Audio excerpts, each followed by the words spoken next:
영국 해적질로 세계를 제패하다. 스페인 아르마다의 패배. 1588년 거친 파도 속에서 스페인 무적 함대와 영국 함대 간의 결전이 있었다. 당시 스페인의 작전은 영국의 주력 함선을 피해 런던에만 상륙하면 끝이라는 것이었다. 사실 누가 봐도 싸움의 승자는 스페인일 것으로 예상되었다. 펠리페 2세, 우리 육군은 세계 최강인, 상륙만 하면 허술한 영국 육군 따위 상대가 안 됨. 영국을 몰살시켜 아예 그 땅에 눌러 살려고 살림을 한가득 챙겨온 사령관도 있었다. 상륙만 해봐라. 영국 놈들의 호화스러운 저택은 모두 내가 차지해주지. 이렇게 호언장담을 했는데 영국 함대의 함포 사거리에 스페인 함포의 거리가 미치지 않았던 게 패인이었다. 안와, 왜 이렇게 허접한 대포를 사왔어? 영국 놈들 대포는 저리 멀리 나가는데. 사실 영국이나 스페인이나 대포를 다른 나라에서 사다 쓰는 건 마찬가지였다. 게다가 갑작스러운 기상 변화가 에스파냐를 엿먹였다. 영국 함포에 처맞고 침몰한 배들보다 돌풍과 강풍에 의해 물귀신이 된 경우가 훨씬 더 많았다. 설상가상으로 영국 해안의 수위도 너무 얕아 제대로 육지에 접근할 수가 없었다. 스페인 사령관, 안 와. 결국 스페인 무적 함대는 제대로 힘 한 번 못 쓰고 영국 함대에 무릎을 꿇고 만다.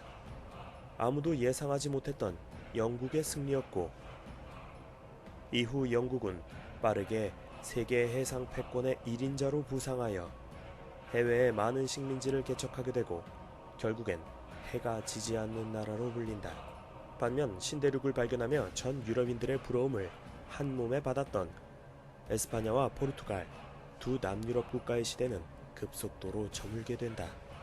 고로 이 전쟁은 세계사적으로도 매우 중대한 사건이었다. 그렇다면 에스파냐와 영국은 왜 서로 싸우려고 했던 것일까? 사실 오랫동안 두 나라는 종교적인 문제와 왕위 계승을 둘러싸고 날카롭게 대립하고 있었다.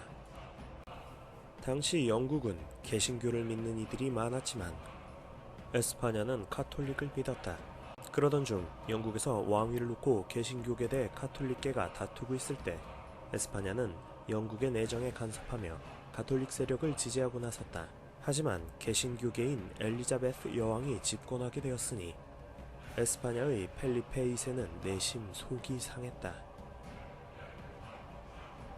이는 영국도 마찬가지여서 에스파냐를 증오하며 신대륙 발견으로 일취월장하는 에스파냐의 기세를 어떻게 해서든 꺾고 싶었다. 영국인, 쳇, 누구 맘대로 신대륙을 독차지해? 그러던 중 영국의 바람이 누군가의 뜻밖의 행동으로 본의 아니게 이루어지고 있었다. 뜻밖의 행동이라니. 그건 바로 영국의 해적들이었다. 영국 해적, 국가적 영웅이 되다. 1562년 대서양의 이권은 에스파냐와 포르투갈이 양분하고 있었다.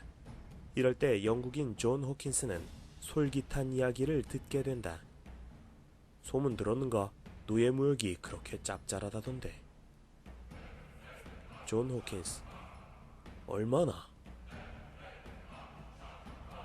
아프리카에서 일단 흑인 노예를 구입해서 신대륙 에스파냐 식민지에 파는 거야.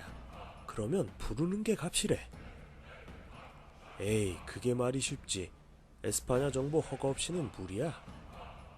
걱정 마. 넓은 바다에서 몰래 하는 건데 걸리긴 왜 걸려? 헐, 정말? 그렇게 시작한 노예무역이었는데 역시나 짭짤했다. 하지만 불법은 또 다른 불법을 낳기 마련이다. 이왕 하는 도둑질이라면 폼나게 크게 해봐야 하지 않겠어? 이런 생각에 호킨스는 다른 나라의 노예선을 훔쳐 파는 식으로 사업을 전환하게 된다. 말하자면 밀수에서 강도로 돌변한 것이다. 뭐라고? 돈 한 푼 안 들이고도 엄청난 돈을 벌 수 있는 방법을. 하지만 꼬리가 길면 밟히는 법이다. 곧 에스파냐 정부는 노예선 해적지를 두고 공식적으로 영국 정부에 항의했다. 안 와. 하루 이틀도 아니고 해적들 날뛰지 않게 정부에서 관리 좀 해주삼. 엘리자베스 여왕. 금시초문인데요. 하지만 내심 영국 여왕은 속으로 아주 신이 났다.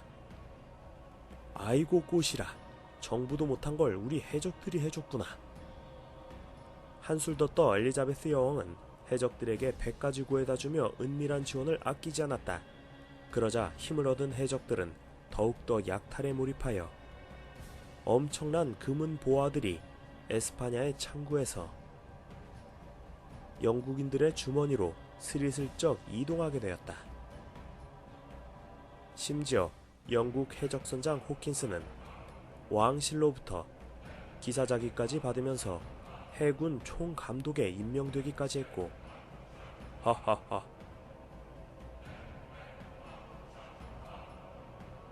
에스파냐와의 전쟁 기간 동안에는 영국 정부가 직접 해적 선장들에게 에스파냐 선박의 납포 및 약탈 허가증을 정식으로 쥐어주며 해적들을 영국 해군의 의용군으로 간주했을 정도였다. 영국 해적 국가주도 산업이 되다. 1550년에서 1630년 사이에 영국은 장차 세계 최고 상업대국을 수립하는 데 초석이 될 중요한 프로젝트를 하나씩 시행한다. 예컨대 이런 것들이었다.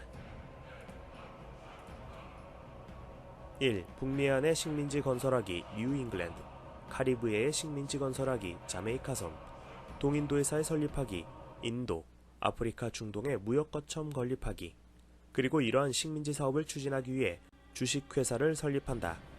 하지만 시행 초기엔 투자자가 영 꼬이지 않았다. 영국인 1. 글쎄 식민지 개척이 항상 돈벌이를 보장하는 것도 아니고. 영국인 2. 아직까지 에스파냐 놈들이 강성한데 식민지 사업에 투자하는 건 위험한 일이지.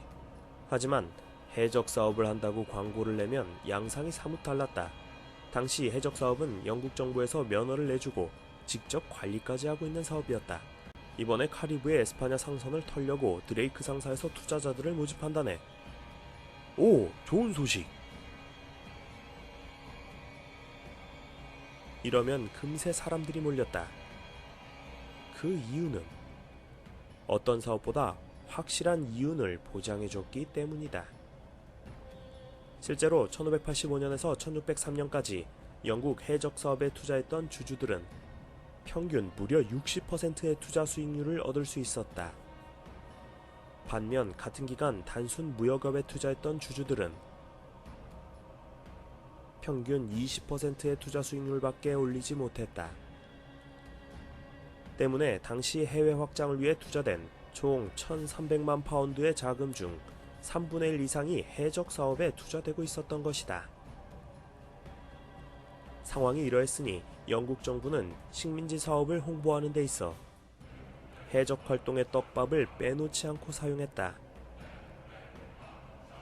이번에 동남아시아에 무역 거점을 만들려 하는데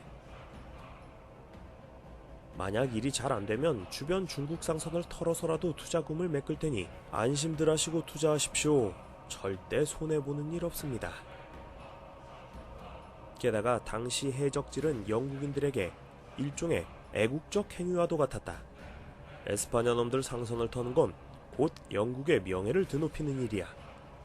상황이 그러했으니 해적질을 가장 잘했던 사람에게는 국가적으로 기사자기를 수여하면서 그 명예를 칭송했고, 이들의 활약상은 당시 유행가의 노래가사, 신문기사의 주요 소재거리, 심지어 목사들의 설교 소재로까지 이용되었다. 이러니 후세 사람들이 영국을 해적놈들이라 부를 수밖에.